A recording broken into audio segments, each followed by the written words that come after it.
Monday, May 4th, 7 gates.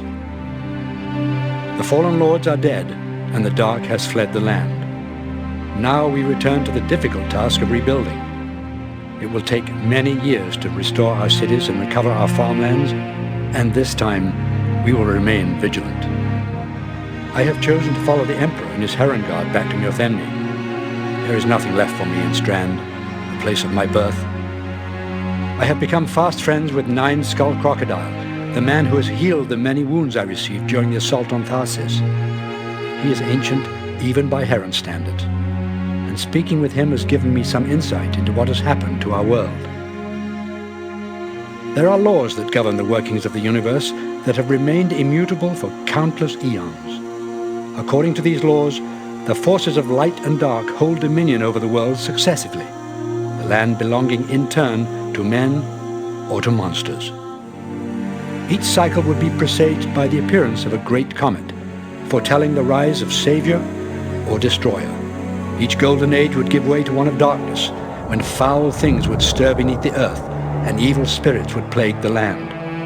In turn, each dark age would fall to one of light. The evil would pass from the land, just as the comet from the sky. The saviors of each golden age were men who had risen to face the dark and never turned away. They were men of unflinching heroism who would not rest until they had loosened the bloodless grip of wicked things which had dominated their lands. Many of these heroes were doomed to return in the following age as fallen lords, destroying all they had fought so hard to preserve.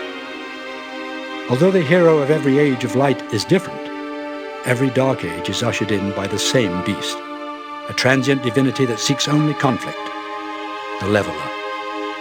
And so Tiresias returned as Moagim to end the Age of Reason, and Connaught, the great hero of the Wind Age, returned as Balor to lay waste to the greatest empire the world had ever known. The Leveler was never killed. He was immobilized by sorcery, beheaded, and burned at the stake in the Second Era. 1,000 years later, he was drawn and quartered on the plains before Ilium, the tireless horses dragging the pieces of his lifeless body to the four corners of the world. Again, in the Fourth Era, his body was destroyed by fire, his ashes mixed with salt and buried under the mountains of Kor. Balor, Moagim, and all those before them wore the mantle of the Leveler. When I stated that Balor was vanquished but 60 years ago, Nine Skull nodded thoughtfully. Soulblighter was not the Leveler. He may have been if he had survived into the next millennium, but in his attempt to force the cycle, he perished, and almost certainly will suffer at the hands of those who set it in motion. It is even conceivable that because of his actions, the cycle has been broken, but we cannot be sure. At least, not for another 940 years.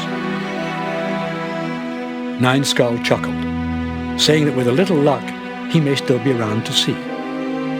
He told me about old Mjolnir, describing it with words that seemed out of place coming from such a grizzled warrior. He spoke of its many spired palaces and monuments, and the grand bazaar during each year's harvest.